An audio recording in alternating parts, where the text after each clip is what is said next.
Picture a city street, not a clean one, not the kind you're imagining with cobblestones and quaint market stalls and people in rough-spun tunics who look charming in illustrations. Picture a street that hasn't been cleaned in living memory, where the gutter running down the middle is the colour of something you'd rather not identify, where the buildings overhead lean so close together they nearly touch, cutting off the sky to a thin grey strip. Now fill it with people, not just people walking, people who have nowhere else to go, who sleep in doorways and under carts and pressed against the warm sides of bakers' ovens for the heat, who own nothing, who are permitted nothing, who exist at the absolute bottom of a social order so rigid it might as well be carved into the stone of the cathedral that towers over everything. Add the smell of animal dung and rotting straw and unwashed bodies and something sweet sick underneath all of it. The smell you'll learn to recognise as infected flesh, a wound gone wrong, a sore that hasn't been tended because there's no one to tend it. Add the cold, not the comfortable kind of cold that makes you want a warm blanket and a cup of something hot.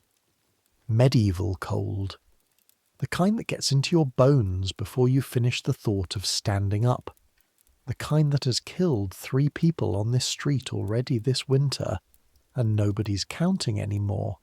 That's England, somewhere around the year 1355, a country that has just survived one of the worst disasters in human history, a plague that killed somewhere between 1/3 and half of every living person on the island, a country that should, by rights, be in chaos, and it is, and it isn't, because people are extraordinary at continuing on, at building systems and hierarchies and rules even when the world has just demonstrated that rules mean nothing against the right kind of rat. We're going back tonight, not as scholars reading about it, not as tourists, we're living it. One day, one woman, everything she would have seen, touched, smelled, endured and calculated.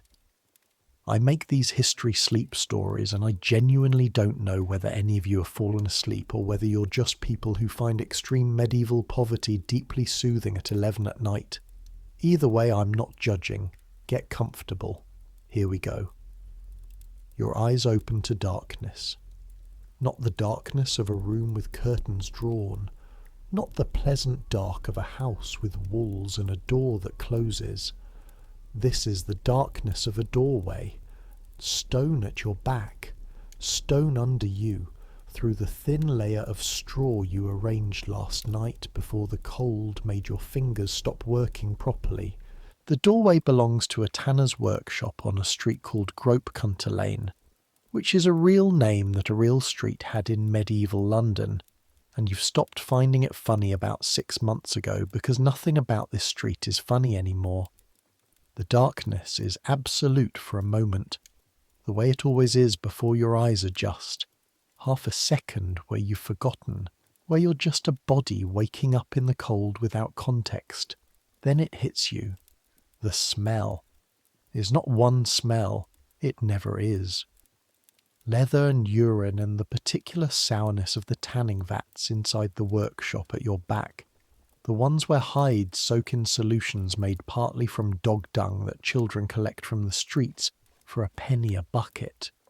Smoke from a dozen fires, some of them wood, some of them dung, and the difference between the two is not a comfortable one to think about. Mud and decay from the gutter, something dead nearby, an animal, a cat or a rat. You can't see it yet, but you'll find it later when the light comes up. The cold makes smells sharper, not duller, which is something nobody tells you about winter before you've lived through one on the street. And underneath all of it, yourself, weak since a proper wash. The clothes you're wearing have been on your body since the autumn because there are no other clothes, and the body inside them has been working and sweating and being rained on and not being properly dried.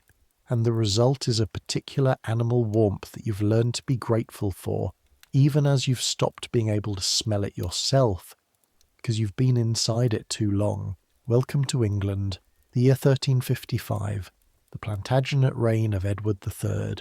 The same Edward who's currently fighting France in what future historian will call the 100 Years' War, though nobody alive right now calls it that, because nobody knows yet it's going to take another 100 years. The same Edward who 5 years ago watched the plague tear through his kingdom and do nothing because there was nothing to do. The same Edward whose parliament right now, this year, is drafting laws about people like you, about what to do with you, about whether you're allowed to exist in the places you exist, about what counts as acceptable poverty and what counts as a problem. You are, by the standards of 1355, a problem. Your name is Agnes. Agnes of no particular family, no particular parish, no particular guild. You're 31 years old, which means you were alive when the plague came. You remember it. You remember it the way you remember a fall from a height. Not the whole thing clearly, but the impact, the sudden absence of everything that was there before. You came to London from a village in Hertfordshire called Flamstead 2 years ago, which makes you one of the thousands who did the same thing after the plague, after the world in which there'd been a wife, or a daughter, or a worker dissolved around them. Your husband Robert died in 1349. Your 2 children died. The lord of your village died. His heir died. The priest died. Half the village died, and the half that didn't had to figure out what came next. And what came next for you was this: walking south toward the city, because the city was where the charity was, where the hospitals were, where the religious houses dispensed bread, where there were enough people that a woman alone might find enough corners and doorways and spaces to survive. That was the theory anyway. The theory held up. Barely. Badly. In ways you wouldn't have called surviving before the plague, but that you've since revised your understanding of entirely. You push yourself upright. The cold is immediate and violent. The warmth of sleep gone in a second, replaced by the stone's chill pushing up through the straw, and through the thin wool of your dress and into your hips and the back of your thighs. Your spine protests. You've been lying on hard ground for so many months that you've developed a permanent ache somewhere in the middle of your back, around the level of your shoulder blades, a deep grinding thing that's worst in the morning, and that you've learned to ignore the way you've learned to ignore a lot of things. Your hands are the worst of it today. The cold has gotten into your knuckles overnight, and the joints are swollen and stiff, each finger a separate small complaint, as you try to close them into fists to get the blood moving. Your palms are cracked from the cold and from the dirt, fine lines of dark grime in the creases, the skin rough as old leather. You flex them slowly, methodically, the way old Marjorie showed you in your first winter, working each joint until the stiffness begins to ease. Marjorie. She taught you most of what you know about surviving in this city. But we'll get to Marjorie. The light coming into the street is the grey of early morning. Not sunrise exactly. The sky not quite light enough to make colours work. Everything is in shades of grey and brown. The buildings across the narrow street are dark shapes. The gutter is a black line running down the middle, carrying last night's offerings from every household, every workshop, every private act of bodily function that was directed into it. You need to move, not because you want to. Your body is arguing strongly against the whole project of standing up. But the tanner opens his workshop at prime, the first hour of prayer, and if you're still in his doorway when he comes down, he'll have words with you, and those words will end with you being removed from this spot, and this spot is one of the better ones on the street. It's deep enough to give shelter from the rain. It faces south so it catches what sun there is, and the heat leaking from the tanning vats inside keeps it a degree or two warmer than the open street. You found this spot in October. You defended it twice. You intend to keep it. Standing up takes longer than it used to. You used to be quick. 2 years ago, before all of this, you were a woman who could be up and working before her husband had finished his first yawn. Now there's a procedure. Hands on the door frame. Push. Wait for the knees to decide whether they're participating. They decide eventually reluctantly. You straighten, and for a moment the street tilts slightly.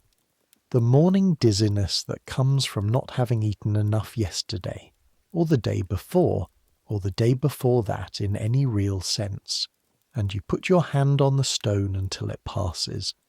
Your feet are wrapped in rags tied with cord, a system that works better than nothing and worse than actual shoes, which you had until September, when the sole of the left one finally parted from the upper in a way that couldn't be repaired without materials you didn't have. The rags are damp from last night. They're always damp. You stopped expecting anything different a long time ago. You unwrap them, check for the sores that appear when damp cloth stays too long against skin. One on your right heel, the same one that's been there since November. Not healing, not quite getting worse, just existing in a state of stubborn inconvenience.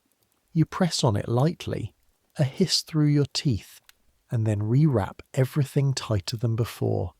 Tuck the ends so they won't come loose when you walk. You take stock. The small bundle at the back of the doorway, your worldly goods. A second piece of cloth that can be a cloak or a blanket depending on need. A small clay bowl with a crack in it. A wooden cup. A stub of tallow candle. A folded piece of coarse linen that serves as everything from a head covering to a bandage. Under the cloth, wrapped in an old piece of leather, 3 coins, a halfpenny, a farthing, and a small bent thing that might be a farthing or might be a piece of metal some child dropped, and you grabbed in dim light thinking it was a coin. 3 coins. You know exactly what 3 coins means. It means you're not dead yet. It means you have 1 day's margin before dead becomes a realistic possibility. It means that today is a day where the work has to go well, where the positioning has to be right, where the performance has to be good enough. Because here's the thing nobody tells you about begging. The thing you had to learn the hard way over 2 years of being bad at it and then slowly getting better. It's work. It's skilled work. It requires knowledge of geography, of human nature, of timing, of theology, of law, of physical performance, of social calculation. The people who are bad at it die. The people who are good at it survive. And the difference between the two is almost entirely about what they know and how well they use it. You know a great deal now. You start walking. The street is not empty at this hour. It's never empty. The other bodies that were in the doorways when you went to sleep are up and moving, most of them. The ones who made it through the night. A man you know only as Long Thomas, tall and missing 3 fingers on his left hand from an accident in a mill before the plague, is already gone from the shallow alcove near the tanner's yard where he sleeps. He moves before anyone else every morning, because his route takes him all the way to the fish market at Billingsgate, and he needs to be there when the fishing boats come in, when the fishmongers are distracted with unloading, and the possibility of something small and nutritious rolling or falling exists. A woman with 2 small children is still in a doorway further down. The children are awake and silent, which is not the silence of contentment. You know that silence. You had children. The silence of children who have learned that crying uses energy, and energy is not something you waste on the hopeless act of expressing need. You don't look at the children for too long, not because you don't care, because caring costs things you can't afford right now. The walk to your first position of the day takes you through 3 streets, across a small square, and past the Church of St. Botolph, which is one of the churches that has a practice of distributing bread after Lauds, the very early morning prayer. You'll go back to St. Botolph later. But right now the morning distribution is done by a junior monk who gives preference to the people who arrive first and who attends particularly to the sick and the visibly injured. And you have learned through observation that positioning yourself as healthy and capable, even when you are not, serves you better at different times of day. There's a calculus to this, an actual arithmetic of suffering and presentation and location that you work through every morning without thinking of it in those terms, the same way you don't think of breathing as a skill even though it requires continuous effort. The street you turn into is called Cheapside. You've been in this city long enough to know that Chepe means market, and the whole area around this broad street is given over to trade in every commodity you can name: cloth and food and livestock and ironware and rushes and everything else that a city of 80,000 people consumes every day. Cheapside itself is wider than most streets, wide enough for a market to operate in the middle, while foot traffic and carts move on either side, which means it's one of the few places in London where the sun actually reaches the ground, where you're not permanently in the shadow of buildings leaning over you. Right now, in the cold grey of early morning, the market stalls are being set up. The stallholders are not yet attended by customers, which means they are at their most relaxed, their most irritable, and they're most likely to respond to a beggar with a sharp word or a shove rather than any generosity. You know this. You've been shoved off Cheapside enough mornings to have learned the timing precisely. You don't stop on Cheapside, you cross it. On the other side, in the shadow of a mercer's hall, there's a spot that works well in the hour after terce, the 3rd hour of prayer, when the first serious business of the day is done, and the wealthier merchants and their wives emerge to move between stalls, with money to spend and a particular kind of expansive mood that sometimes extends, just slightly, to the woman kneeling in the shadow of the building with her bowl on the ground in front of her, and her head bent and her lips moving in a prayer that you do actually mean. Because praying is free and takes no physical effort, and you need all the help you can get. But that's not for another 2 hours. First, water. This is the thing that shapes every morning before anything else. You need water. Not for washing, not yet, though washing comes eventually when the weather permits, for drinking. Because the water you had yesterday, that you collected in your cracked clay bowl from a water carrier on Friday, and that you've been rationing since, is gone. The bowl is dry. Your mouth is the texture of old sacking, and your head is the slightly disconnected feeling that comes from not enough water over too many days. The water in the street gutter is not an option. You learn that in your first month. People in the city drink from it sometimes, the truly desperate, and some of them die from it. And the ones who don't die wish they had, and the monks at St. Bartholomew's Hospital who've seen enough of it to know have a way of looking when they see someone drinking from the gutter that tells you everything. There's a conduit on the corner of Cheapside and a lane called Ironmonger Lane, where water is piped in from outside the city through lead pipes.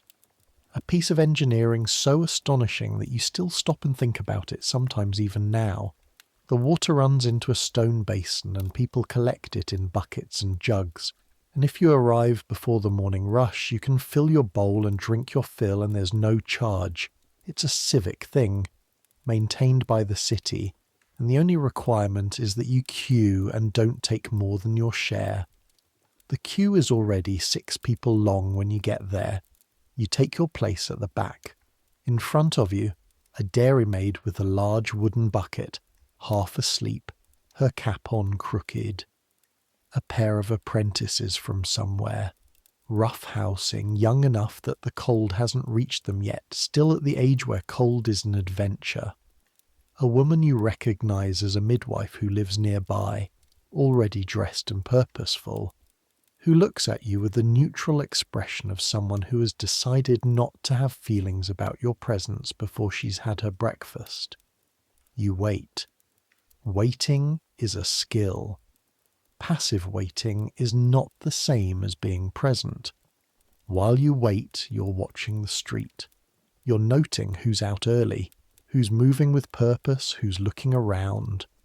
You're noting which stalls are setting up near the good spots, and which ones are setting up badly, because a badly positioned stall means its operator will be in a bad mood, and in a bad mood means you need to stay clear. You're noting the weather, which is going to be a thin grey day, not rain but not sun either. The kind of day where people walk fast and keep their eyes down, and are less likely to stop and notice a woman kneeling in a doorway, which means you need to work harder for the same result. You're noting the other beggars. There are 6 that you can see from here, and you know all of them.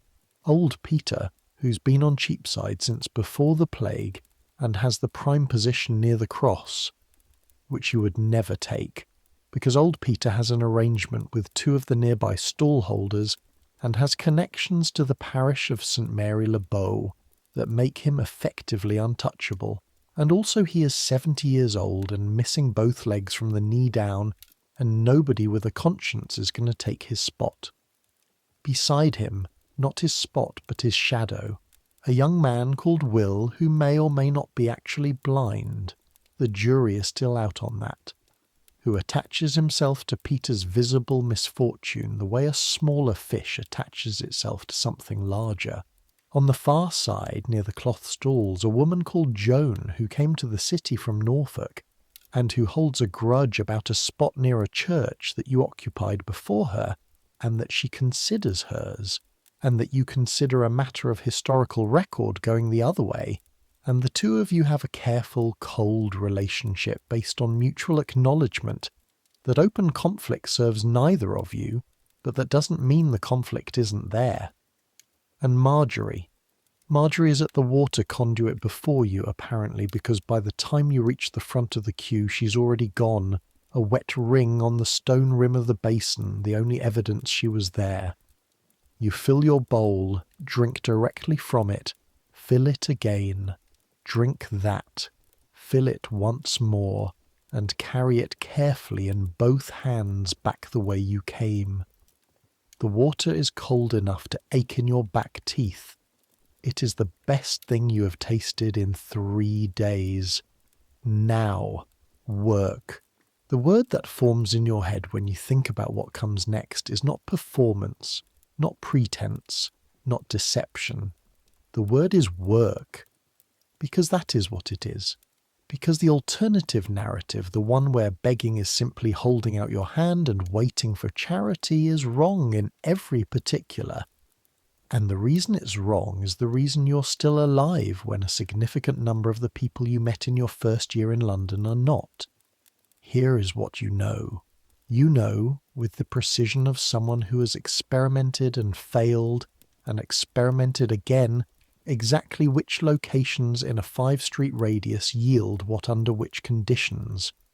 You know that the Church of St. Botolph distributes bread after Lord's, and that if you're positioned at the east door rather than the west door, you catch the parishioners leaving after the monks, who give more consistently because they've just spent an hour being reminded of their Christian duty to the poor. You know that the west door is better on Sundays when the wealthy attend in larger numbers, and the social pressure of being seen giving in front of one's peers adds a useful multiplier to generosity. You know that the Mercer's Hall has a new clerk this season who went to school at a monastery and still carries something of a monk's automatic reflex toward the poor. And you know that if you're positioned near the hall's entrance when he arrives in the morning, he'll give you a halfpenny about one morning in 3 without requiring anything from you beyond the act of being visibly poor, which is effortless. You know the market rhythms. You know that the butchers on the east end of Cheapside have a custom of putting out scraps on Fridays, old offal and the less saleable parts, not charity exactly, but a clearing out that benefits anyone who knows to be there.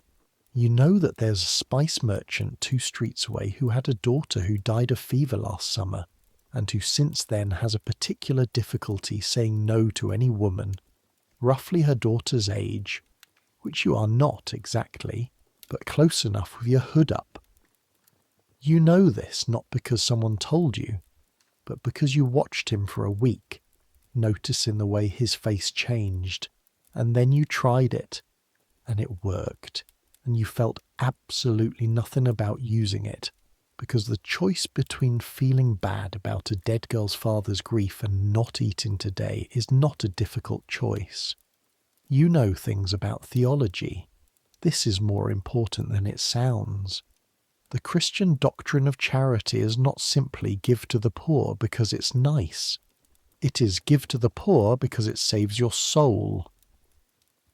The giving of alms is considered a spiritual transaction, one that benefits the giver directly, and this means that you are not simply asking for charity when you ask for charity. You are providing a service.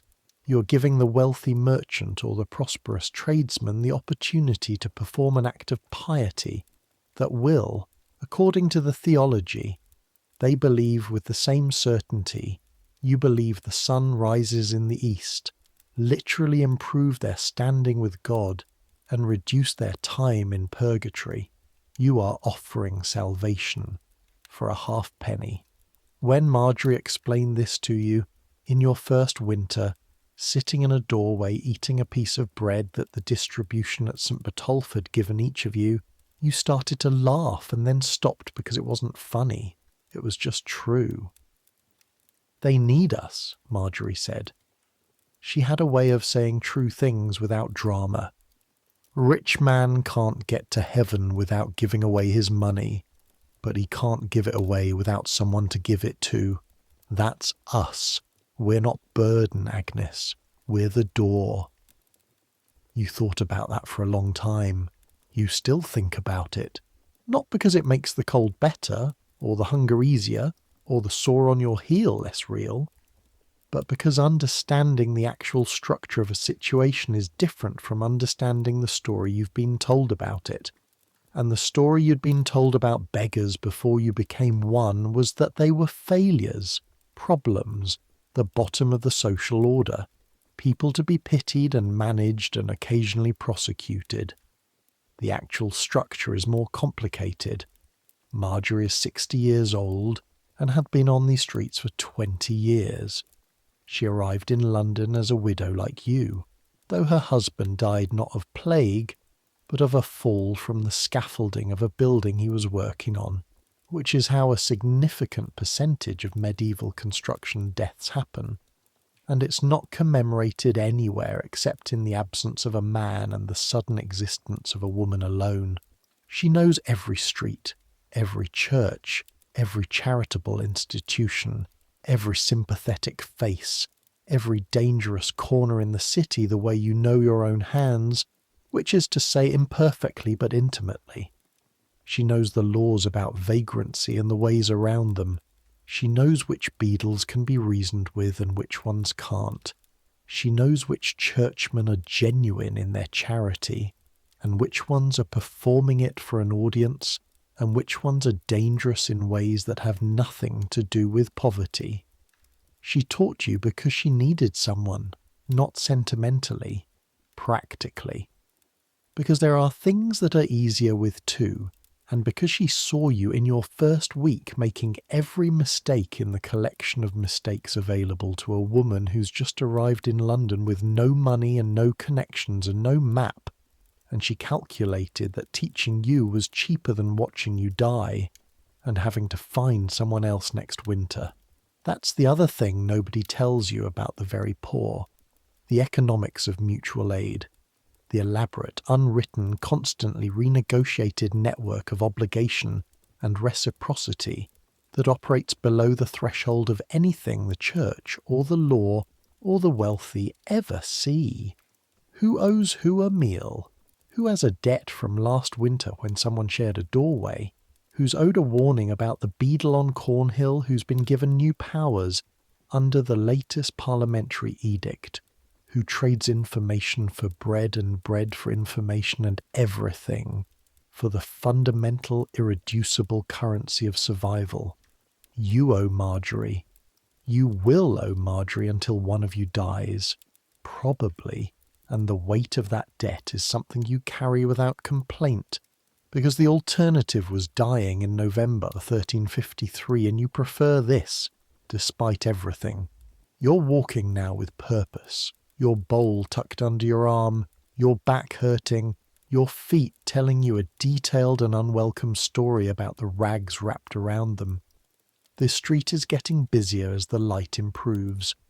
The stalls are mostly set up now, the first customers beginning to appear, the noise levels climbing from the pre-dawn quiet to the working roar that Cheapside maintains from morning to evening, like a mechanical thing, a city-sized machine that runs on transaction. The first position of the day is a doorway on a lane called Poultry, which runs along the east end of Cheapside, and which is named for the poultry sellers who cluster there, their cages of live chickens and geese and ducks contributing a particular layer to the ambient noise, a constant background of animal complaint that you've stopped hearing separately from everything else. The doorway belongs to a goldsmith, which is relevant because goldsmiths are among the wealthier merchants in the city, and their customers are wealthier still, and wealthy people's relationship with visible poverty in their immediate vicinity is complicated in ways that occasionally translate to money, not always. Sometimes it translates to being told very firmly to move on. Sometimes it translates to having water thrown at you from a window above, which has happened twice, which was cold and humiliating and also, from a practical standpoint, free water. So, you hold your judgments lightly. You arrange yourself. This is something people don't understand about the physical act of begging, the actual body mechanics of positioning yourself for maximum effect. There are choices to be made and they matter. Sitting versus kneeling. The angle of the head. Whether your eyes are closed in what could be prayer or open and directed downward at the bowl in front of you. Whether you're visibly ill, which brings its own complications, because on the one hand, visible suffering creates sympathy and sympathy creates giving, and on the other hand, visible illness makes people cross the street to avoid you, and the calculation is different in every location. Here, near the goldsmith's door, you kneel. Kneeling is important. It's a posture that communicates simultaneously. I am humble before God. I am not a threat. I am performing the proper theatre of poverty as it is understood by the theology you've all been raised in. Please acknowledge me as part of the correct Christian order of things and do your Christian duty. Sitting looks casual, like you've just stopped to rest. Standing looks like you might want something more than alms. Lying down looks either drunk or dying, and both of those have their own specific audience, and you're not targeting that audience at 7 in the morning on Poultry. Your lips move. You're praying, or doing something that looks exactly like it, which for your purposes is the same thing, which also is genuinely indistinguishable in your own experience from actual prayer, because after 2 years of doing this, the distinction has dissolved. You start saying the words, and the words carry their own weight, and somewhere in the middle of the Latin phrases that you've heard so many times you know them, like you know the shape of your own face, something happens that isn't entirely cynical. You do, on some level, mean it. Lord have mercy. Christ have mercy. That's Kyrie Ellison, the old Greek words that have been in the liturgy for centuries, that you heard your priest say before you could walk. You say them now on a cold street in London with cracked hands and a sore heel and 3 coins, and you mean them in the way you mean any words you've said 10,000 times, which is not the way you meant them the first time, but which is not nothing either. The first hour is slow. This is expected. The morning trade on poultry is still warming up. The customers still purposeful and preoccupied, moving with the determined efficiency of people who have an errand and intend to complete it. The poultry sellers are calling their prices. A cart is unloading something 2 stalls down. There are 3 children who keep running past, making enough noise that a man will emerge from the goldsmith's door at some point and tell everyone in the vicinity to be quiet. 3 people pass you. 2 of them don't look. One of them, a woman in a decent blue wool gown with her hair properly covered and a basket over one arm, glances down and then away with the expression, you know well, the quick recalibration of sympathy and inconvenience that resolves itself, in this case, into a small movement of her hand. Something drops into your bowl. A farthing. You do not look up. Looking up can break the spell. You feel the coin's weight with the back of one finger, confirm it's real, and go on praying. A farthing is 1/4 of a penny. Put another way, a penny buys a loaf of bread. A farthing buys 1/4 of that, which is to say roughly one meaningful portion of bread that will take the edge off hunger without removing it. A day's begging in a good location might yield 2p to 4p, which sounds small until you factor in that a skilled craftsman in London earns about 4p to 6p a day, that you have no overhead costs apart from your own bare survival, that you pay no guild fees, no rent, no cost for materials, and that the main variable expenses of your life are entirely a function of whether you've been able to eat and stay warm. The math of poverty is not the math of destitution. It is the math of the absolute minimum practiced with precision. By the time the goldsmith's journeyman emerges to open up the shop properly and asks you, with reasonable civility, to move along, you've been there just over an hour and a half. You've received the farthing from the woman in blue, a small piece of bread from a passing monk who produced it from his sleeve as if he'd been waiting to give it to someone and was relieved to find you. 3 dried figs from a merchant who seemed more surprised by his own generosity than you were, and a very small coin from a boy of about 12 who gave it to you with the solemnity of someone who had been told by a priest to give alms and was doing it with maximum effort and minimum enjoyment. You've also been told to move along by 2 stallholders, ignored by approximately 40 people, had a dog investigate your bowl in a way that required active management, and been prayed at by a man who told you at some length that your suffering was God's will and a gift, and that you should be grateful for the opportunity to practice patience and humility. You thanked him. You meant the thanks about as much as he meant the theology. You eat the bread while walking to the next position. It's dense, slightly stale, something with barley in it, and it fills a specific hollow in your chest that has been there since yesterday afternoon. You eat carefully, completely, not dropping a crumb, your hands cupped under your mouth in the automatic gesture of someone for whom wasting food is not carelessness but active harm. The figs go in your bundle for later. A fig has more calories than it looks like it should. You know this empirically from the particular way your body responds to eating one on an empty stomach. A warmth that spreads differently than bread. Slower, more sustained. You know things about your body that you didn't know when your body was fed properly. You know the difference between the light dizziness of skipping breakfast and the darker, more serious version that comes from 3 days of inadequate food. You know what your hands look like when you're getting enough and what they look like when you're not.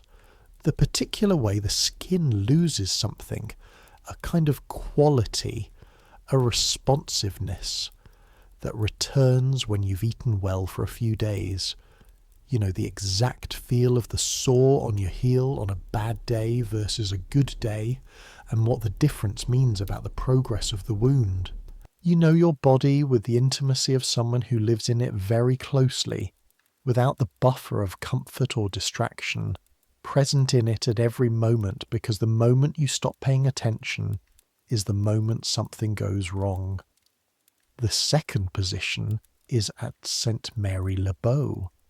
This is Marjorie's church, in the sense that she has the arrangement here, the long-term relationship with the sacristan, and with the canon who administers the charity fund, and who knows Marjorie personally, and considers her a suitable object of ongoing Christian duty.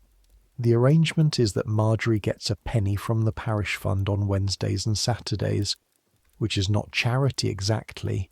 It's closer to a stipend, a formal acknowledgement that she is a permanent feature of the church's spiritual landscape, a regular occasion for almsgiving that serves the parish's theological needs as well as her physical ones.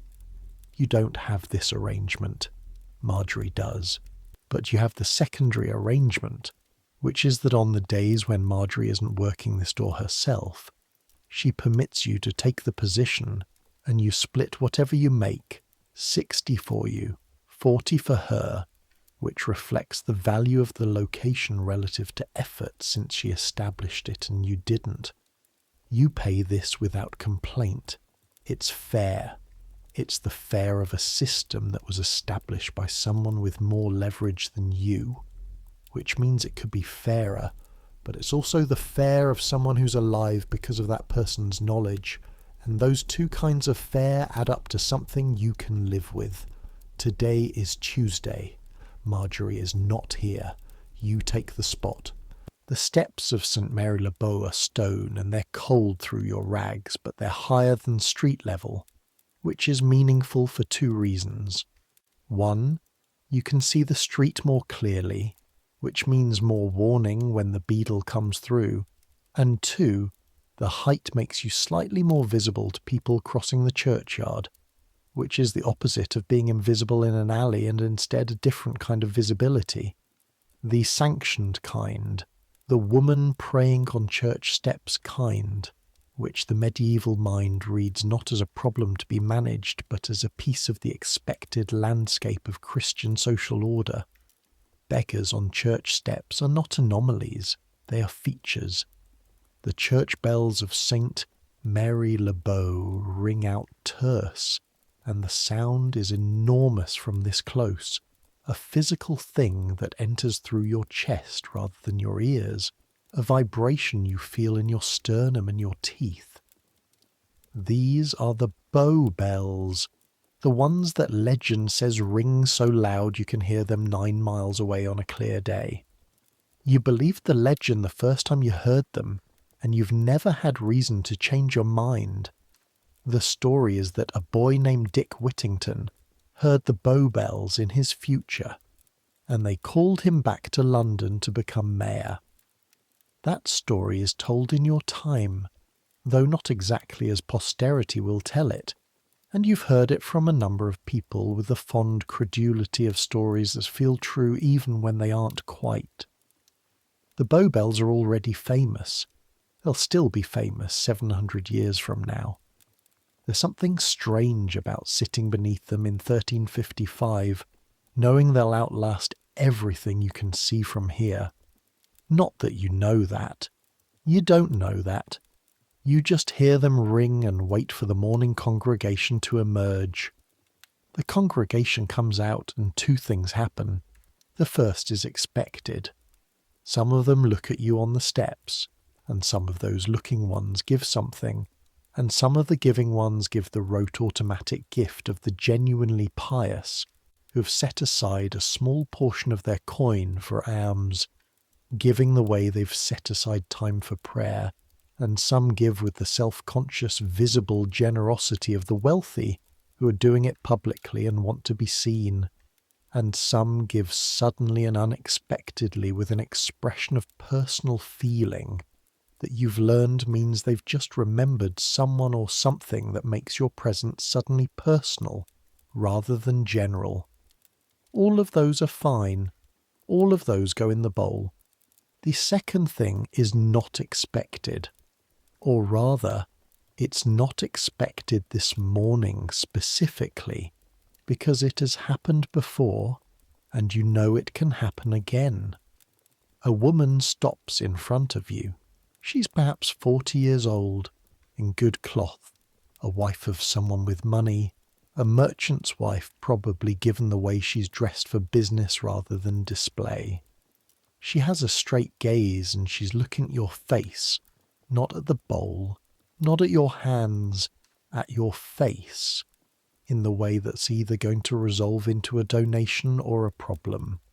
"What happened to you?" she says, not unkindly, but with the directness of someone who is asking a real question rather than a rhetorical one. This happens sometimes. People who want to understand the story rather than just complete the transaction, and the way you handle it matters. Because people who want to understand will give more if the story's right, and give nothing or cause trouble if the story's wrong. And the tricky part is that the story has to be true in some essential way, or it falls apart under questioning, and then you've lost not just this donation, but this location. Because word travels in parishes.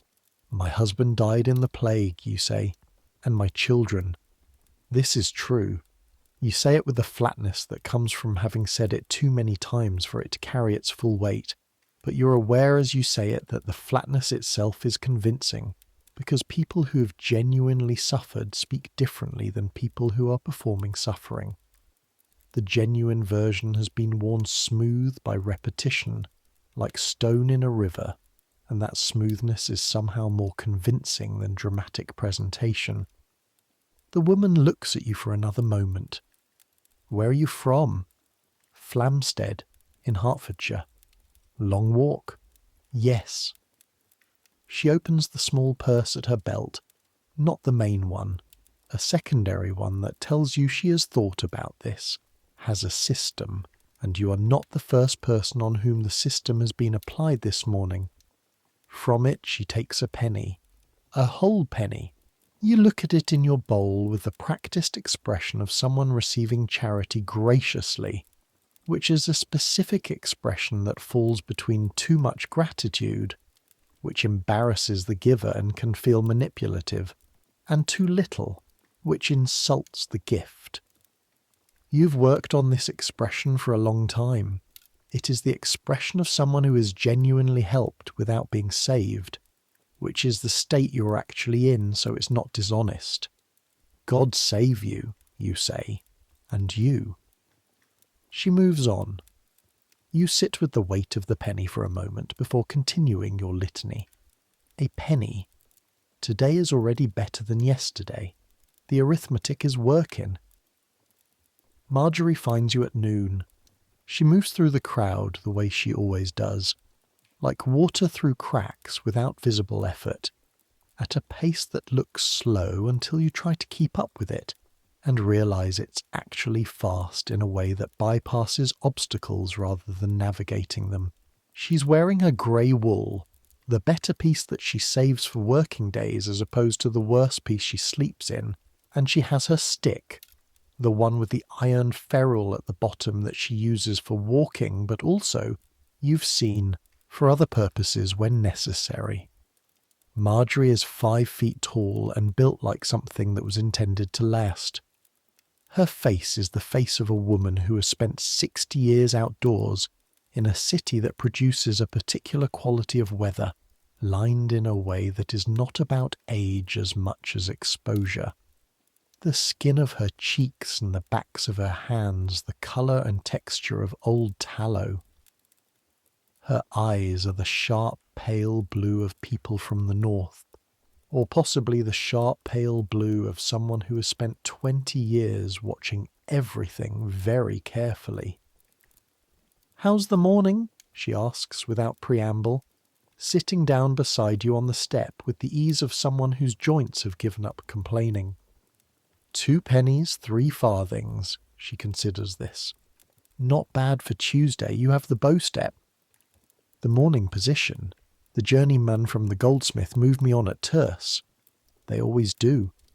No judgment in it. Information. The canon's wife is at market today. She gives more than he does, actually. She just doesn't make it as visible. She'll come through the north door at Nones if the fish she wants is in. This is the kind of intelligence that you collect and share, and that has a direct material value. The canon's wife at the north door at Nones. Adjust position accordingly. Add perhaps a halfpenny to the afternoon. There's been talk, Marjorie says, and her voice changes, not dramatically, just enough to tell you this is different. Parliament talk. Someone at the monastery told Thomas.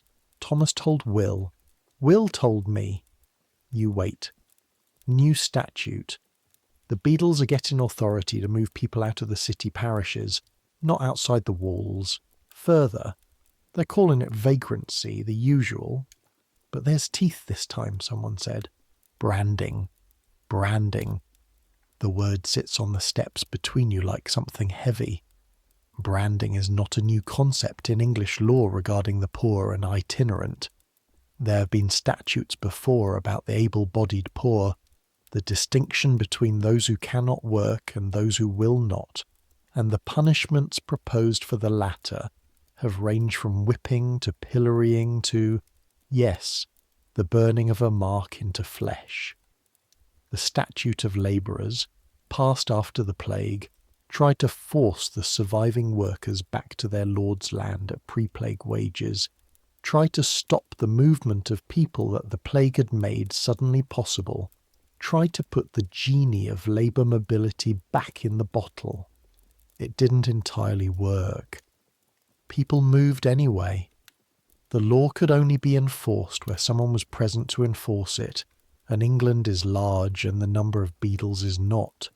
But in a city, in London, with its walls and its officers, and its constant pressure of competing interests, a branding law with teeth is a different thing. When, you ask? Nobody knows for certain. Months, maybe. Or it passes in committee and nothing happens. She shrugs. The shrug of someone who has survived enough laws to know that law and enforcement are not the same thing. But worth knowing. Yes? A pause. Thank you. She looks at you sidelong with an expression that is almost amused. You can stop thanking me. We're past that. The afternoon has its own rhythm. The morning positions are about the early crowd, the workers and merchants and tradespeople moving before the heat of the day. The afternoon is different. The early afternoon is slow, the post-eating lull when people are less engaged with the world and more occupied with digestion, when generosity is slightly depressed and movement is purposeful rather than exploratory. The late afternoon is better, particularly the hour before Vespers when people are wrapping up their transactions, and the day has that quality of completion, of things accomplished, and the mood lifts slightly with the end of the working portion and the beginning of the evening. There is also the element of weather, which affects mood in a way that you have mapped with something approaching scientific precision. Bright cold is better than grey cold. Grey cold is better than rain. Rain is better than sleet. Sleet is roughly equivalent to everyone deciding not to exist outdoors, which means you're competing for the indoor charity of churches and monastery gates, which has its own set of rules and hierarchies and territorial logic. Today is grey and cold, middle tier, manageable. You move to the position near the Mertzer's Hall for the late afternoon, and the young clerk, the former monastery student, is indeed emerging at the right time and does indeed produce a coin, not a halfpenny today but a farthing, given with the slightly embarrassed efficiency of someone doing a thing he's decided to make routine. You receive it with the expression, a woman walking past trips on an uneven cobblestone, lurches, catches herself on the wall beside you, and in the process of steadying herself makes eye contact with you. And then, apparently because the sudden shock of almost falling has done something to her normal calculations, gives you something from her purse before she's properly decided to. A small coin pressed into your hand with more force than intention, and then she walks away quickly as if she's not sure what just happened. This also happens sometimes. You take it as a gift from whatever forces govern these things and do not examine it further. The cold is intensifying toward evening. You can feel it changing quality, moving from the dry cold of the morning to a damper version that carries more threat, the kind that gets through wool rather than just sitting on top of it.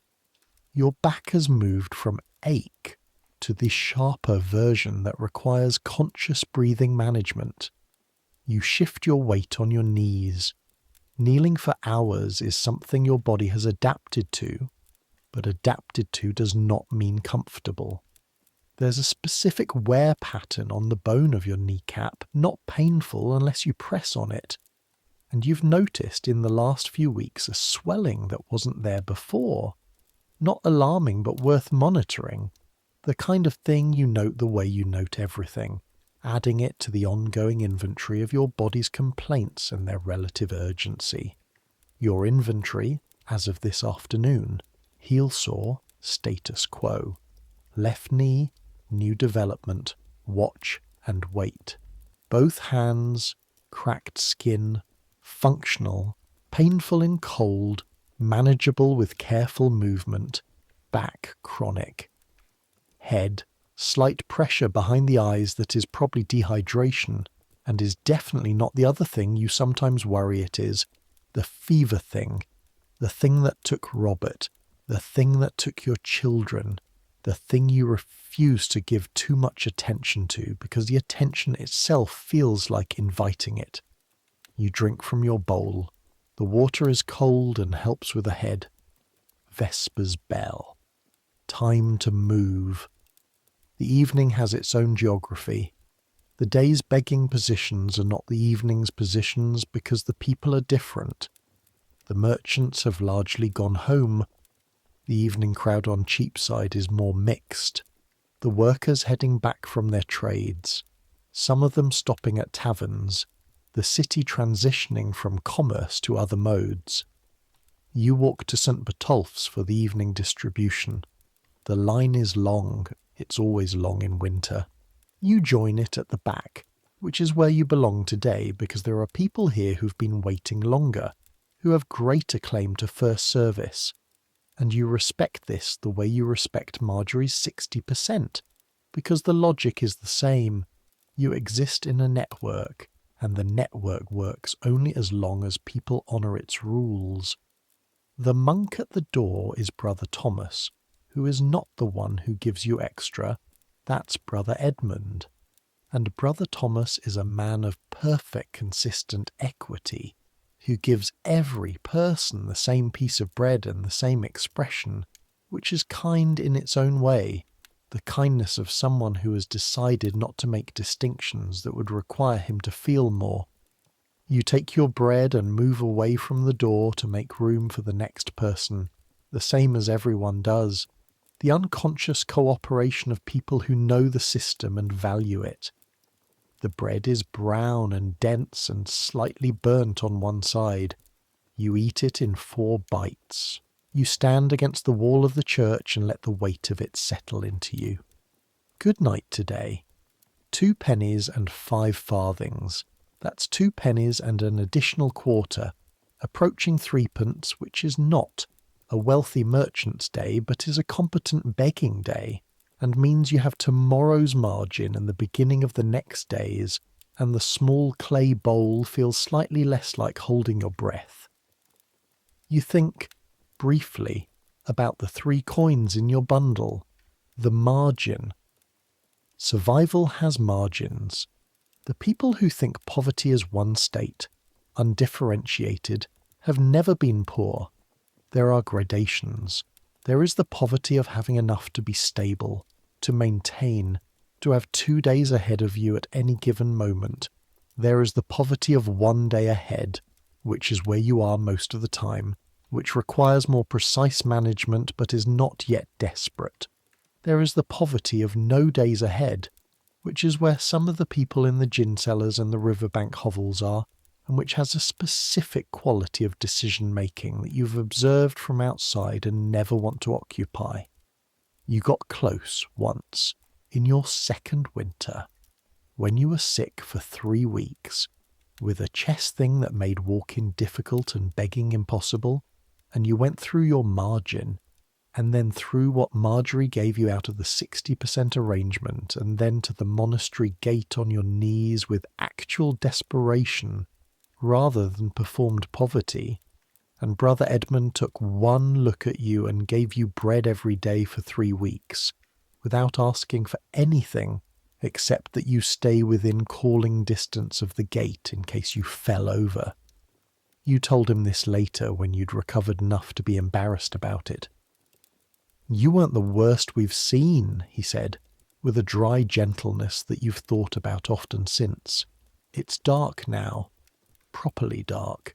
The grey of afternoon collapsed into the black of a city evening in winter. There are torches and lanterns on some streets, the wealthier ones, the ones where the merchants' guilds maintain lighting as a civic show of prosperity. But on most streets the darkness is near complete, navigable only by familiarity or moonlight. You know these streets in the dark. You know them by the sound the ground makes under your feet, the different resonance of cobblestones, versus the wooden boards that some of the better streets have laid over the worst of their mud. You know the obstacles by position, the step up at the corner of Poultry that always catches people who don't know it's there, the low beam on the lane beside the tanner's yard, the place where the gutter angles sharply toward the wall, and your foot will be wet if you step there. Navigation by knowledge rather than sight. You're heading back to your doorway. But first there's a moment every evening that you've come to depend on without quite acknowledging it as dependence. The food market on the east end of Cheapside, which closes at dusk, has a practice among some of its vendors of distributing at the end of the day whatever remains unsold that won't keep to morning. Not everything, not everywhere. But there are 3 stalls where you've established the kind of relationship where your presence at closing time is registered and occasionally results in something. The vegetable woman, Joan's daughter, surprisingly, not Joan herself, a girl of about 15 with Joan's eyes, and none of Joan's hostility, who puts aside the damaged outer leaves of cabbages and the soft carrots and the turnips that have gone a bit wrong, and gives them to whoever is there at closing with the matter-of-fact efficiency of someone raised to see waste as sin. You take what she gives you. Tonight a cabbage leaf and 2 small turnips that are, honestly, only a degree or 2 of badness away from compost, and you say thank you and mean it, and she says nothing and goes back to folding her cloth. The turnips go in your bundle. Raw turnip is not good eating, but it's calories, and it staves off the feeling of having eaten a reasonable amount of bread without having eaten enough overall. The cabbage leaf you eat walking home, you've stopped noticing when you started calling it that. The doorway is exactly as you left it. This is not guaranteed. There have been mornings and evenings when it hasn't been, when someone else has tried it, or when the city has deposited something new in the space during your absence. Tonight it's yours. The pile of straw slightly disturbed but not taken. Your bundle where you left it. The stone around you cold and holding the cold in the way stone does. The early dark of a winter night settling over everything. You arrange your bedding. This is a nightly ceremony. The straw spread as evenly as possible to create the maximum insulation from the stone floor. The bundle placed where it won't be easily grabbed from outside the doorway. Your cloak doubled over and placed so you can pull it around yourself in the night without waking fully, which is a skill you've developed because being fully awake in the middle of a winter night to adjust bedding means not sleeping again for a long time. The wool of your dress against your skin smells of yourself. The cold air of the doorway smells of the city, tanning vats and smoke and mud. The straw smells of the barn it was probably in last, a livestock smell that is actually not unpleasant, that has something of warmth in it, or the memory of warmth, the suggestion of animals that generate heat. You pull your cloak around your shoulders and sit for a moment before lying down. The city in the evening sounds different from the city in the day. The commercial noise is gone, the calling and the cartwheels and the market voices. What remains is the life noise, taverns with their low roar, someone singing something off-key 2 streets over, a child crying somewhere near, the particular sound of a domestic argument happening just below the volume needed to make out words. A dog, the night watchman on his round, his pole tapping on the cobblestones, his voice calling the hour. 8 of the clock, clear and cold. God be thanked, 8 of the clock. You lie down. The stone is always a surprise, even after all these months. You know it's coming, the hardness of it, and yet the first moment of contact is still a small shock, a reminder that your body is still expecting something else, still hasn't fully revised its expectations downward. You shift until you've found the least uncomfortable position, on your side with your knees drawn up, one arm under your head on the straw.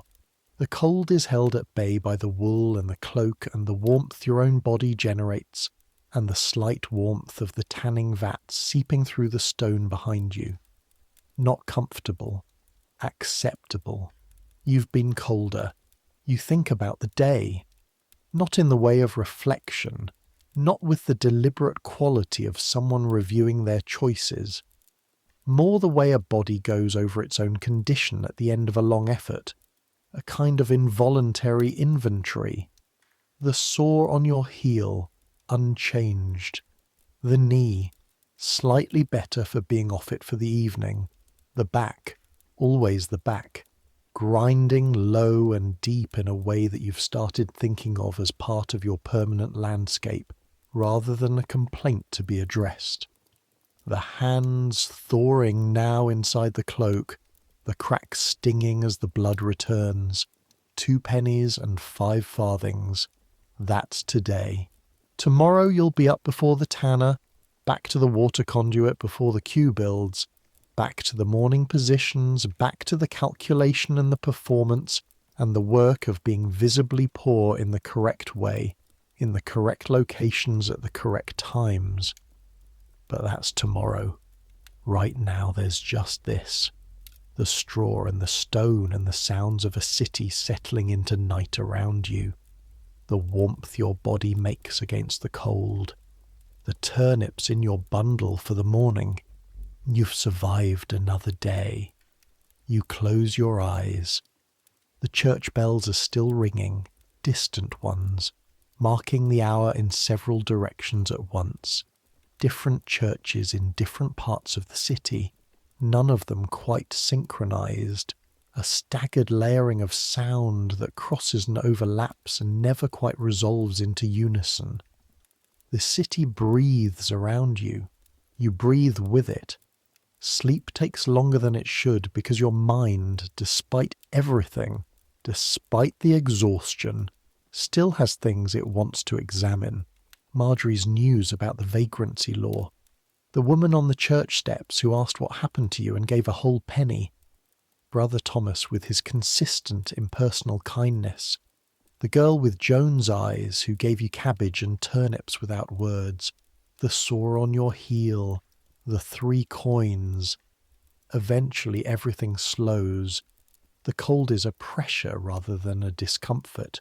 The straw is a texture rather than an inconvenience. The stone is simply ground, the ground you're on, the ground you'll be on tomorrow. You sleep. Weeks go past, not smoothly. There's no smooth in winter in medieval London. But they go. You learn Marjorie's circuit the way you learn streets, by walking it until it's in your feet. She has 15 positions in a 5-street radius, each one calibrated to a different time of day of the week, different clientele, different charitable institution. The logic of the circuit is the logic of farming, of knowing your land, of not exhausting any one soil by planting the same thing in the same place every season. She doesn't teach you by explaining. She teaches you by doing, moving through the circuit with you at her shoulder, and occasionally stopping to point at something with her stick and say something that sounds like a comment but is actually a principle, a law. See that stall there, the one with the green awning? You see it. A baker's stall, prosperous looking. The bread displayed well. The baker himself, a broad-shouldered man with flour on his arms, talking to a customer. He gives, not often, but when his wife is with him, more likely. She had a baby die last spring, the one she was carrying for months.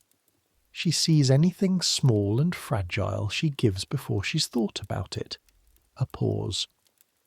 Don't work too close to his spot on a Sunday, though. He gives to the parish fund himself. He's already done his duty by the time you see him, and a second ask in a day makes them irritable. You file this, a small flag planted in your mental map of the city, and don't ever let him see you near the alley behind the stall. 2 boys had food from his kitchen back there, one time, and he told the beadle, and they were taken to the pillory. The pillory? You've seen the pillory. It's on the corner of Cheapside and Cornhill, a permanent installation, the stocks and the collar where people are locked in public humiliation for various offences, where passers-by are invited and occasionally encouraged to throw things. You've seen people in it. You've walked past with the practised indifference of someone who is aware that the boundary between their position and the position of the person in the stocks is more porous than it should be. How close to the law have you been? You asked Marjorie once, and she laughed, the rough, warm laugh, and said, closer than a saint, further than a fool. Stay in the middle. The pillory is for minor offenders. What comes after the pillory, for people who persist in vagrancy after being warned, is worse. Branding or whipping, depending on who's applying the law and what mood they're in. The statute of labourers that followed the plague was partly designed for people like you, the mobile, the unattached, the ones who moved around looking for better wages or just looking for survival. It wanted you back in your village, back under your lord's authority, back in the place the social order had assigned you before the plague rearranged everything. The plague rearranged a great deal.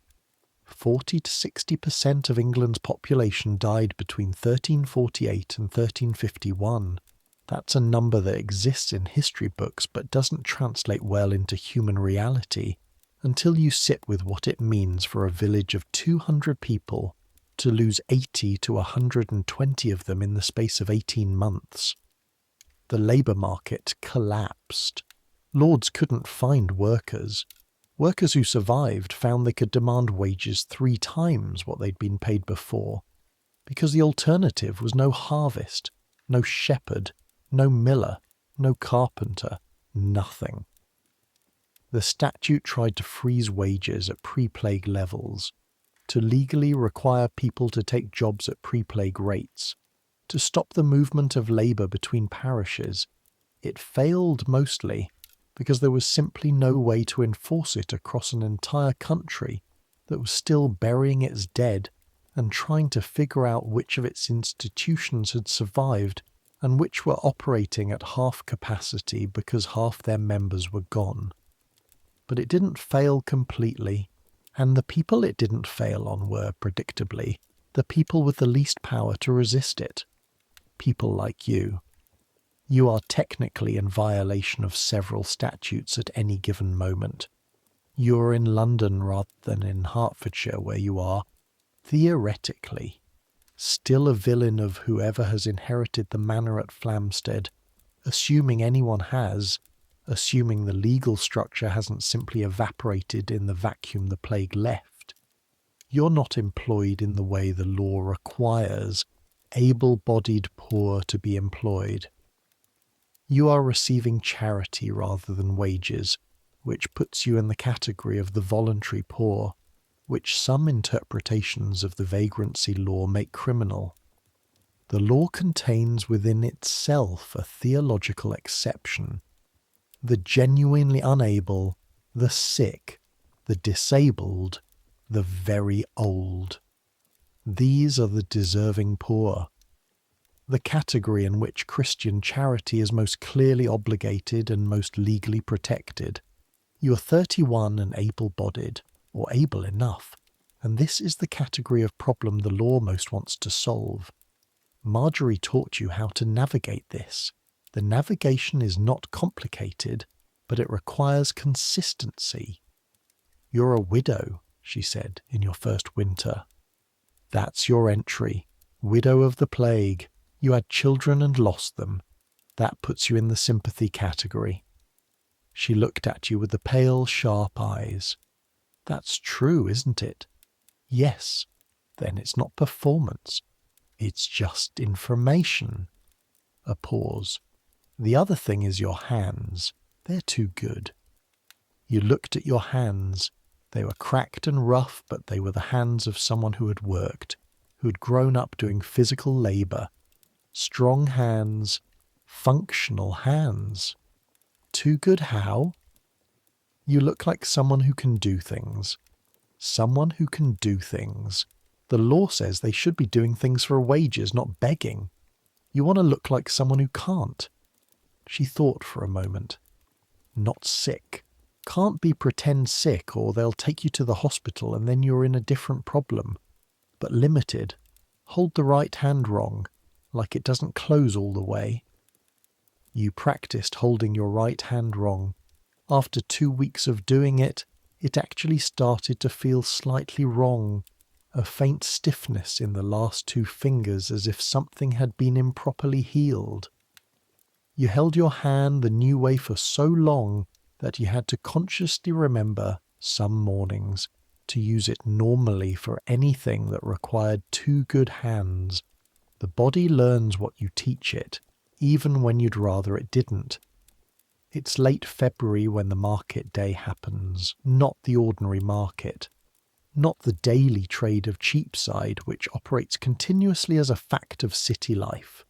A fair, the Lenten fair that precedes Ash Wednesday, the last explosion of trade and commerce before the 40 days of fasting and restraint that the church imposes on the city, and the calendar and the body.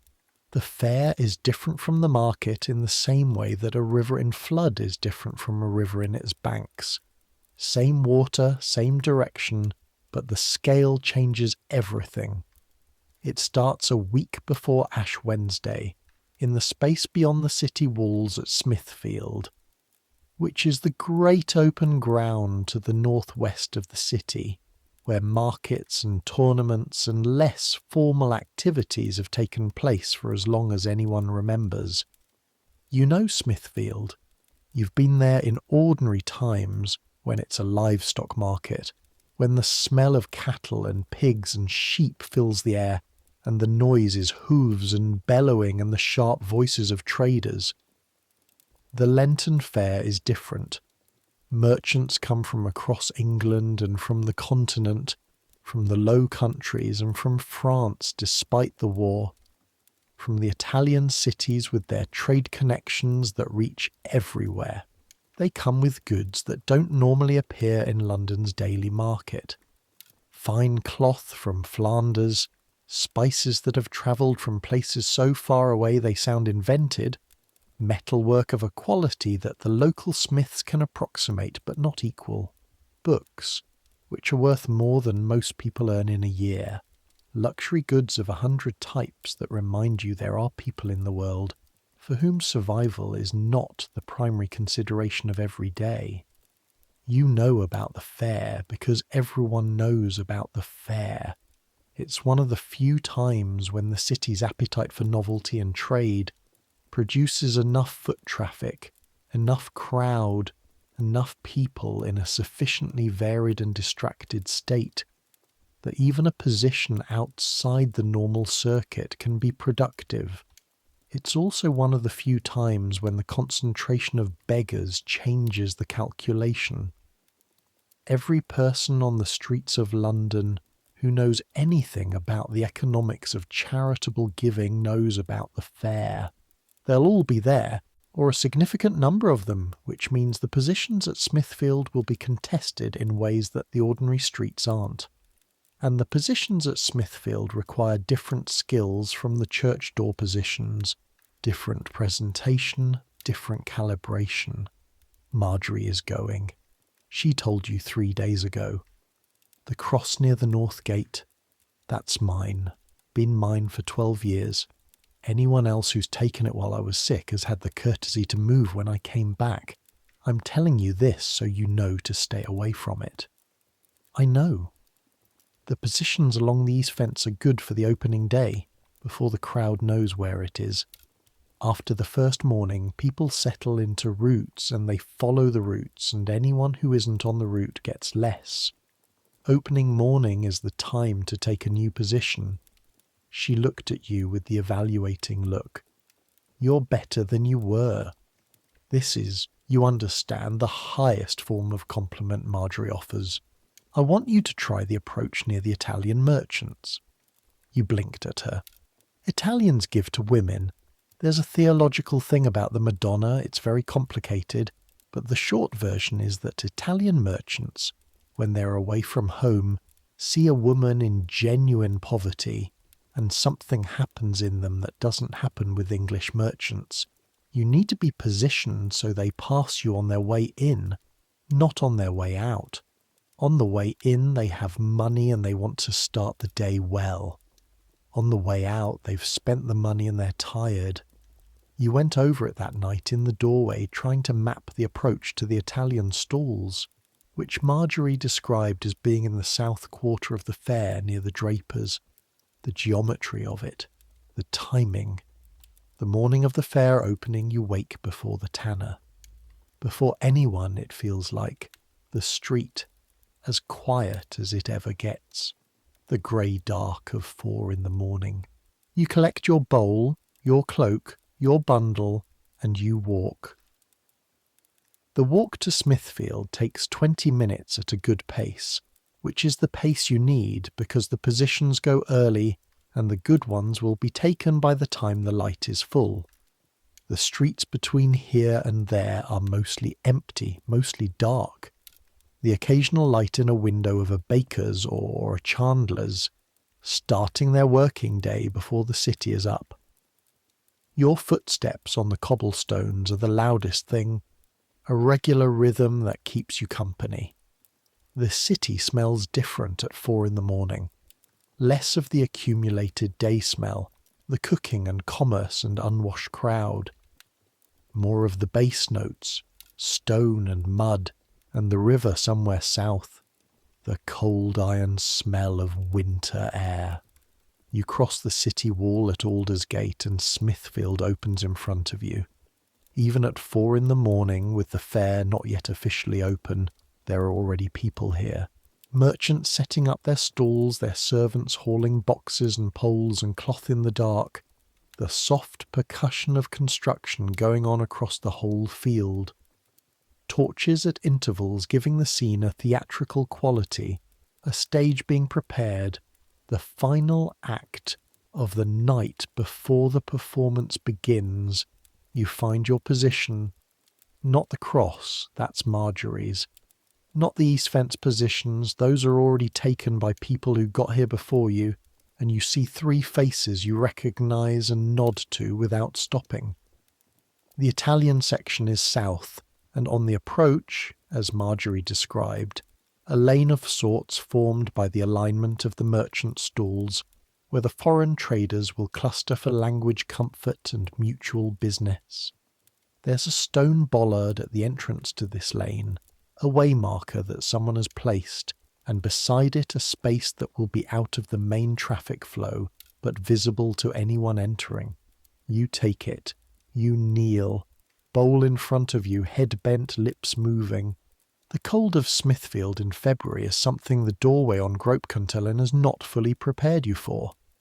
Open ground, no stone walls to hold any warmth. The wind from the north finding every gap in your wool and your rags, with the particular nastiness of an open field in winter.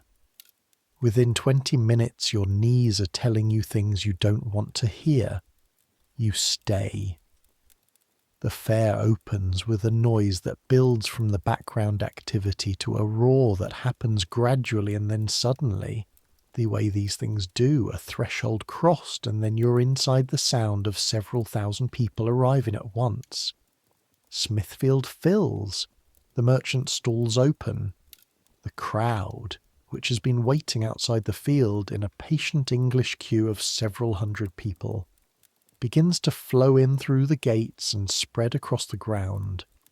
The Italian merchants, when they come, are exactly as Marjorie described. A group of 5 or 6 men, dark-coated, speaking to each other in a language that is liquid and fast in a way that English isn't, moving with the purposeful efficiency of people who have done this before and know where they're going. One of them slows as he passes you. He's perhaps 45, bearded, with the kind of face that suggests he's spent time in places that have better weather than England.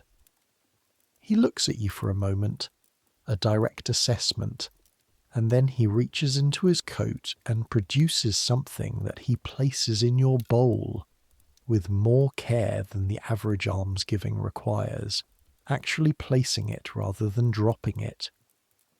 You wait until he's passed to look at what he's given you. 2 silver pennies, silver, not the small copper of ordinary alms. Silver, which is in a different category of currency entirely, which represents a sum that would take 3 full ordinary days of successful begging to accumulate. You stare at this for a moment with an expression that is not the practiced receiving charity expression, the actual expression. Then you look down and go back to praying and keep the expression off your face, because this is not the moment to appear anything other than humble and grateful and invisible. The morning is extraordinary. The fair brings a quality of crowd that doesn't exist on ordinary market days. People in moods of expansive spending, people who have travelled and are therefore less fixed in their ordinary social hierarchies, and therefore slightly more flexible in their interactions with the poor. People from the continent with different charitable traditions and different relationships to the act of giving. People who are seeing England for the first time, and who are encountering English poverty for the first time, and who are therefore not yet habituated to it in the way that London's locals are. The Italian merchant was the largest single gift, but the morning accumulates in ways that add up to something extraordinary. A Flemish merchant who gives a good coin while telling you, in French that you can only partially follow, that you remind him of someone. An English draper's wife who is here with her husband and who gives generously while her husband is looking the other way, with the particular energy of someone spending on charity what she'd rather be spending on goods. An old man who gives slowly and with great deliberation, and who waits to see you say thank you before he moves on. By midday, your bowl has been emptied twice into your bundle for safety. You're not counting yet. That's bad luck and also distraction. But the weight of what you have is different from ordinary days in a way you can feel in the hand. You take a break at midday because your knees require it, standing up with the slow procedure, moving carefully away from the position to find a wall to lean against where the stone's relative warmth, absorbed from the morning sun, is available. The fair is in full roar around you. The stalls selling everything imaginable, cloth in colours you see only rarely on ordinary Cheapside, blues and crimsons and a yellow so bright it seems to generate its own light. Food stalls selling things you can smell from 50 yards away, the hot fat and spice of meat pasties, the sweet of something being baked somewhere, the particular smell of pickled herring that you've never liked but that is everywhere at English markets, the sound of several thousand simultaneous conversations, the clash of metal being shown and tested, the high-calling voices of the stall holders competing with each other for attention, acrobats near the centre of the field, 2 men and a girl doing something with a pole and the girl's body that seems to disobey the laws of what bodies do. People gathered in a circle watching, some of them laughing, some just watching with the expression of people having their understanding of possibility gently expanded.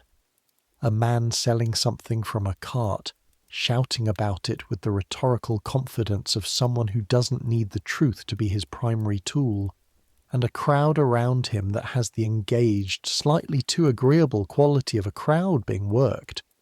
You watch everything and eat nothing. Your bread from this morning is still in your bundle. You're saving it.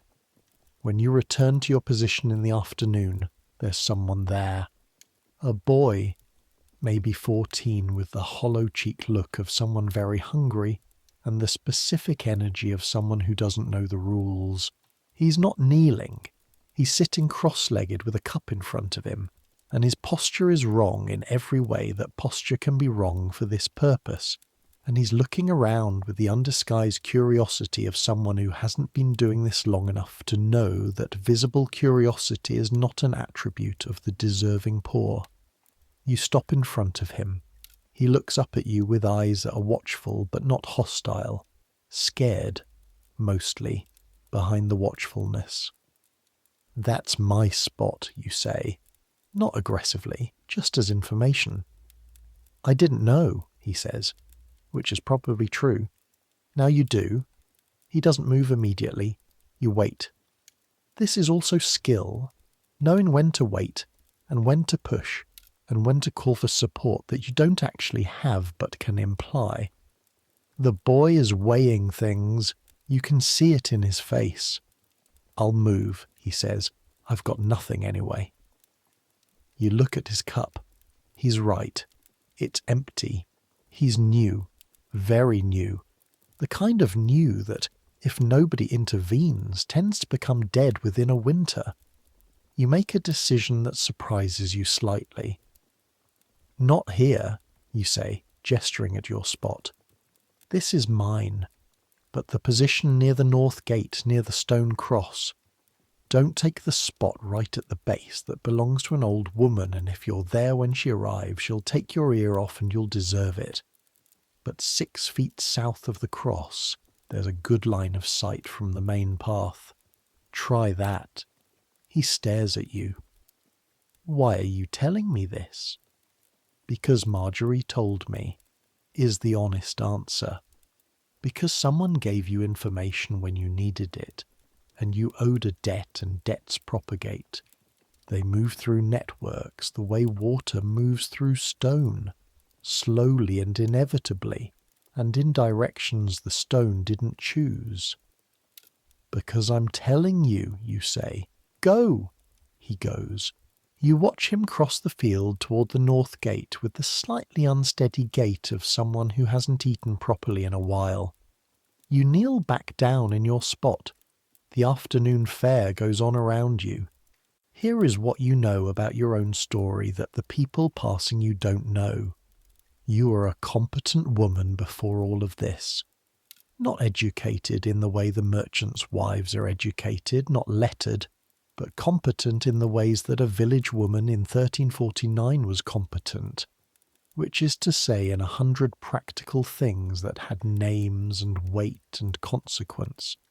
You knew how to manage a dairy, how to preserve meat, how to manage the vegetable garden that kept a household fed through winter, how to nurse a sick child through fever, and when a sick child was past nursing, how to negotiate with a merchant at a market for goods you needed at prices your household could absorb, how to read a man's face across a transaction for the tells of dishonesty. The last one has turned out to be useful. The other ones are not currently applicable. You think about this sometimes, the knowledge that's locked inside you that has no outlet in your current life. The woman you were before is not gone. She's in here. She knows things. She has opinions about the quality of the turnips in the vegetable woman's stall. She has observations about the Italian merchant's coat that would in another life inform the purchase of cloth for her own household. That woman exists alongside the woman kneeling on the ground in the Lenten fair with cracked hands and a sore heel. They're the same woman. Most of the time you don't think about this because thinking about it is not useful. But sometimes, in a moment of quiet, the two of them occupy the same space, and you feel the weight of the distance between what you were and what you are, and the absence of any clear path between them. Marjorie found you in your first winter sitting in a doorway crying, not dramatically. The quiet crying of someone who's run out of the energy needed for not crying. She sat down beside you. She didn't ask what was wrong. She waited. You said, eventually, "I keep thinking about my kitchen," which was not the thing you'd expected to say.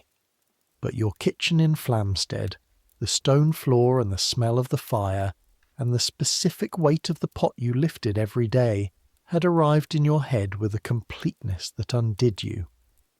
Marjorie was quiet for a moment. "My kitchen too," she said. "For a long time." A pause. "It gets quieter. Not gone, just quieter." You held on to that. "Gets quieter. Not gone." It did get quieter.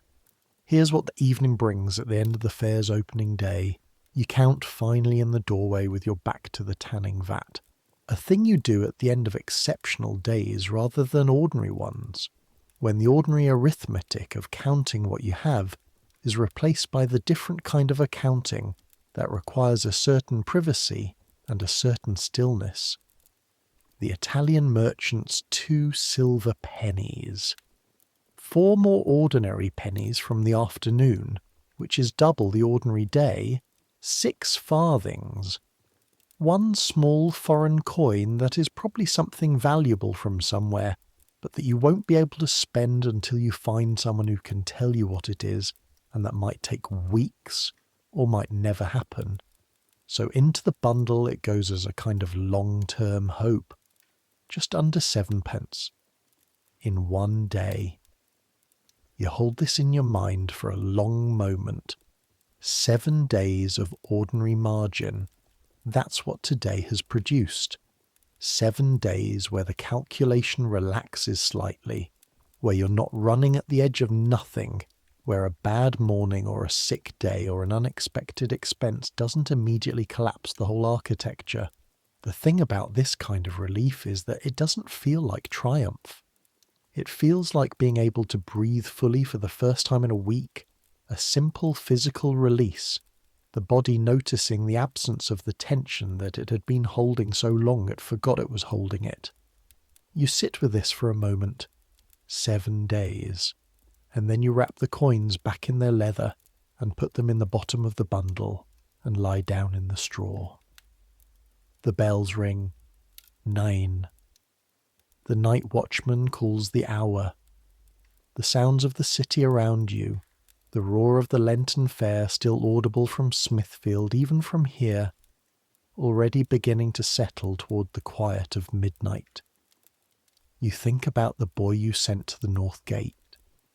You think about Marjorie at her cross position, what she might have made today, whether the opening day was good for her in the way it was good for you. You think about the vagrancy law that might be coming, and you think about it the way you think about winter before it arrives, with the pragmatic attention of someone who intends to survive it. New laws require new navigation. Navigation requires information. Information comes from Marjorie, and from Thomas, and from Will, and from the network of people who have nothing except knowledge, and who trade that knowledge the way the merchants on Cheapside trade cloth. You've survived things before. You'll survive this. The straw is cold but familiar. The stone at your back is cold but present. The cloak around your shoulders holds your own warmth against you. Outside, the city breathes. The bow bells ring somewhere distant. Last stroke of 9 before the silence. You close your eyes. Tomorrow is the second day of the fair, which will be different from today in specific ways that you already know. The crowd more settled, the novelty worn off, the merchants tired, the best positions already established in people's heads from yesterday's success. You'll need to adjust. You'll think about how to adjust in the morning, in the first hours of walking when your mind is clearest. But that's tomorrow. Right now, there's just this. The dark of the doorway, the city outside it, immense and indifferent and occasionally generous in ways you didn't expect. The leather with the coins inside it pressed against your side where you'll feel it if anyone tries to take it in the night. The faint warmth of the tanning vat, the straw, your own slow breathing, the body which has worked today, which will work again tomorrow, which keeps going with the unremarkable stubbornness of something that has not yet been given a reason to stop. Enough. That's enough. It's enough. You sleep. Spring comes the way spring always comes to medieval cities, not in one clean arrival, but in a series of negotiations between cold and warmth that take weeks to resolve in warmth's favour. You start noticing it first in the light, the way the mornings begin to grey earlier, the way by the time you've done your morning walk to the water conduit, the sky is already a colour that has the word sky in it rather than the word lead. Then in the mud, the frozen mud of January and February unlocks into the liquid mud of March, which is objectively worse in practical terms, but which means warmth is coming. Then in the smell of the city in spring being a complicated thing, all the things that have been frozen since November beginning to thaw and declare themselves. And in the people are different in spring. The hunched, fast-moving winter crowd becomes something looser, slower, more likely to stop and look up, more likely to stop and look at you. The first real spring day, the one where the sun actually reaches the ground and stays there for more than an hour, you spend in a position you've been saving for weather like this. Marjorie showed you it in autumn as a theoretical thing, describing it in the way she describes things she doesn't expect you to need immediately but wants you to have filed. There's a wall on the south side of the Church of St. Lawrence Jury, which faces west and catches the late afternoon sun, and which has a ledge at the base of it, a stone sill from some architectural feature of the wall's lower section. That is exactly the right height for sitting rather than kneeling, without looking like you've given up on the theological presentation. This is important because sitting is much easier on the knees than kneeling and therefore sustainable for longer, but it requires the sitting to be presented correctly, which means the bowl on the ledge in front of you rather than on the ground, which elevates it slightly into a position of slightly more visible dignity, and the posture upright rather than collapsed, which reads differently from either the supplicant kneeling or the destitute sitting on the ground. It reads as someone resting, someone who is poor but not abject, someone who has the right perhaps to rest for a moment in a public space in the sun. The sun on your face is extraordinary. You'd forgotten. In the months of grey and cold, you'd lost the actual memory of what it felt like as a physical thing. The way it has weight, the way it fills the skin from the outside in a way that warmth from a fire can't quite replicate. You sit in the sun on the ledge by St. Lawrence Jury, and the coins come in steadily, not the extraordinary rate of the Lenten fare, but the good steady rate of a well-chosen position on a day when people are in a mood to give, and you think about the summer, which is still months away, but which is coming, which you'll see, which you're going to be here for. This is not something you take for granted. You know people who didn't see the spring. You know their names, or you know them as the absences that appeared in the winter, the spot in the doorway that went unoccupied, the face that stopped appearing at the St. Botolph distribution. Some of them died of the cold. Some died of the illness that the cold brings, the chest things and the fevers. Some simply went somewhere else and might be alive in another city, or might be dead in a ditch somewhere between here and there. You don't know which. You're here. The sun is on your face. You close your eyes for a moment, just a moment, and feel it. You've earned this. The sun has nothing to do with earning, it belongs to everyone. But today, it feels earned anyway, the way rest feels earned after work, the way a spring morning feels earned after a winter that tried its best to prevent you from seeing it. Marjorie passes the wall at some point in the afternoon. She doesn't stop, she's working a route on the other side of the street, but she glances over and sees you, and her expression does the thing it rarely does, the thing that is as close to approval as Marjorie gets, a slight easing of the set of her face that means she has assessed the situation and found it adequate. High praise. The city moves around you in its endless, indifferent way. The merchants and the tradespeople and the apprentices and the priests and the servants and the children and the animals and the carts, all of them moving through their days with the enormous ordinary busyness of people who have their own concerns and their own calculations and their own architecture of survival that looks nothing like yours and everything like it at the same time. You are a feature of this street. You have been a feature of these streets for 2 years now, and while no individual merchant or passer-by would notice your absence if you were gone, the total system would notice, the way a body notices the absence of something small and essential, not dramatically but continuously, the missing piece making itself known in 100 small ways. The city needs its poor. This is not a comfortable truth, and it's not a comforting one.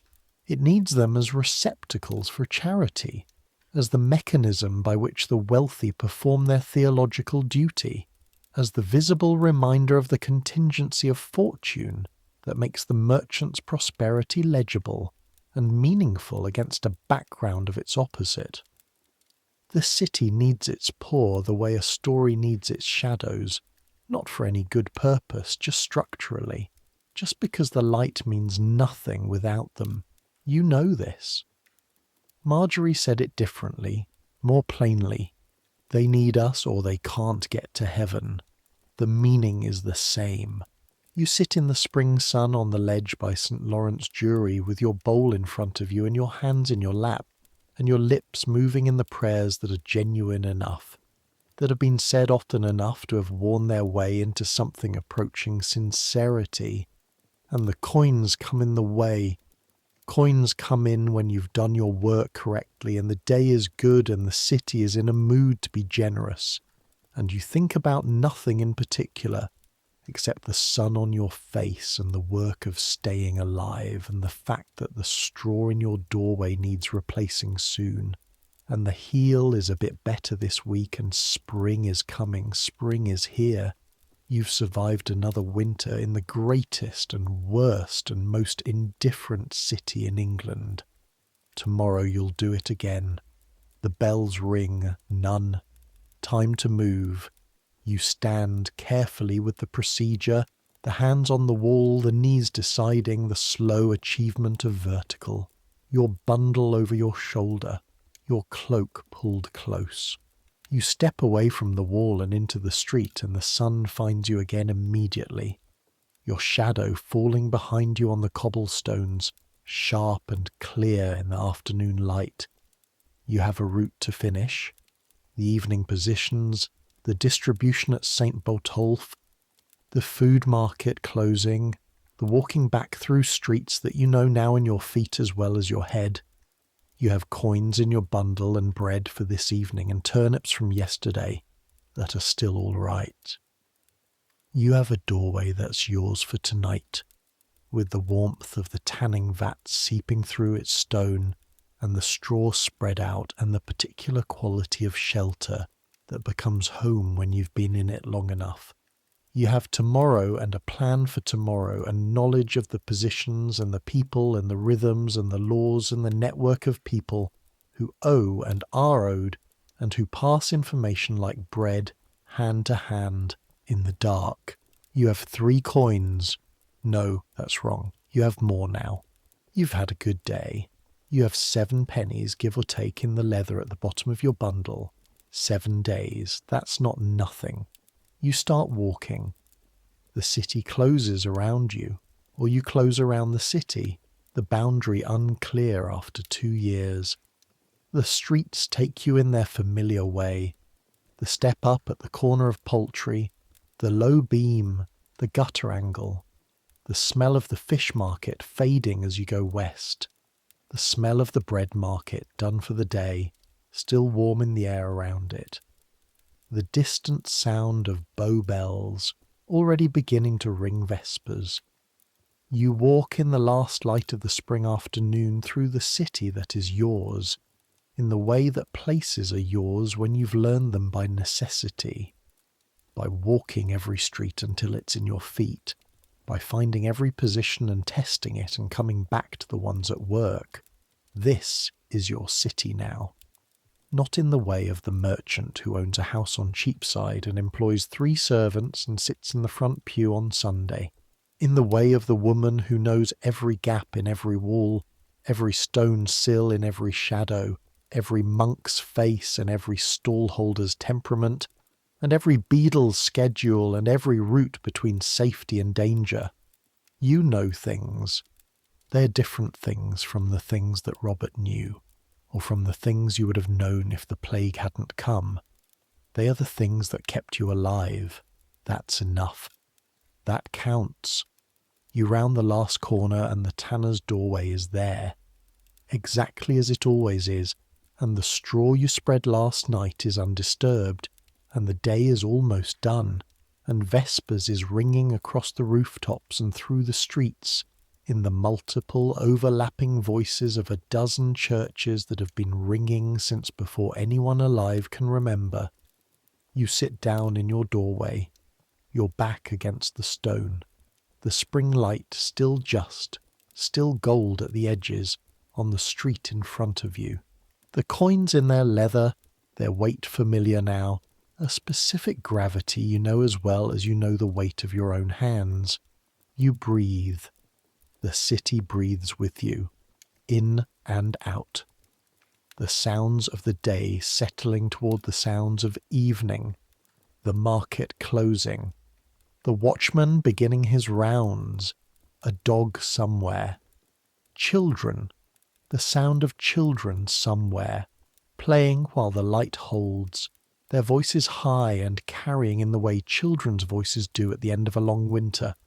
The particular release of cold finally loosened, your hands in your lap, the cracked skin, the slightly wrong right hand. The good work they do every day, these hands, the work of kneeling and carrying and counting and navigating and surviving. Good enough hands. You close your eyes. the warmth of the tanning vat at your back, the spring air still cold, but with something in it now, a suggestion of the season turning, of the hard part ending, of the city preparing to be something other than an endurance. Bow bells ringing vespers. You think about nothing for a moment. Just the bells, just the sound of them, the physical weight of them in your chest. And then you don't think about anything at all, and centuries will pass. The street you're on will be dug up and rebuilt and renamed and built over and dug up again. The tanner's workshop will be a tailor's shop, then a bank, then a ruin, then something the future can't yet imagine.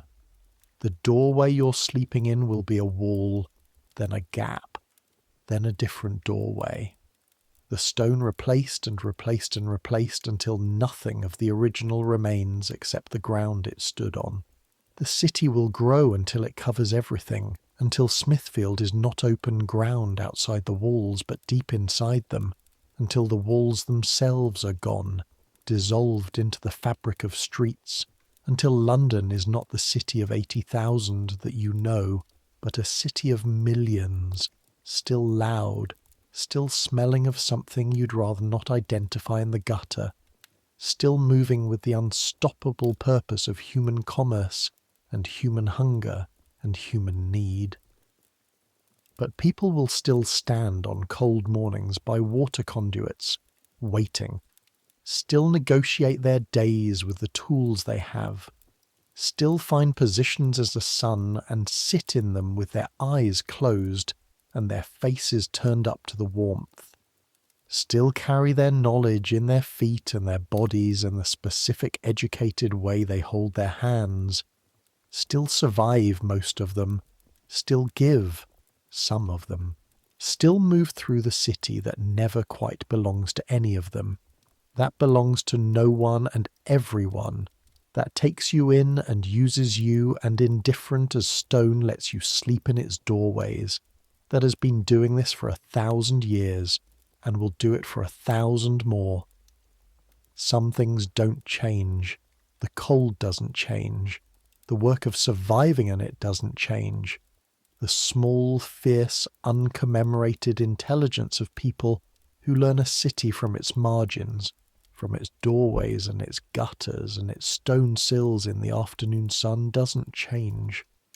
Agnes of Flamstead, 31 years old, widow of the plague, standing in the system that names her a problem while relying on her presence to function.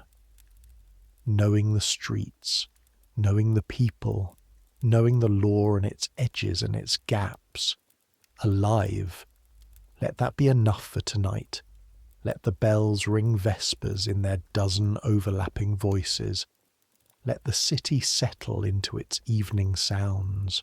Let the spring light find whatever it finds on its way down through the buildings to the stone.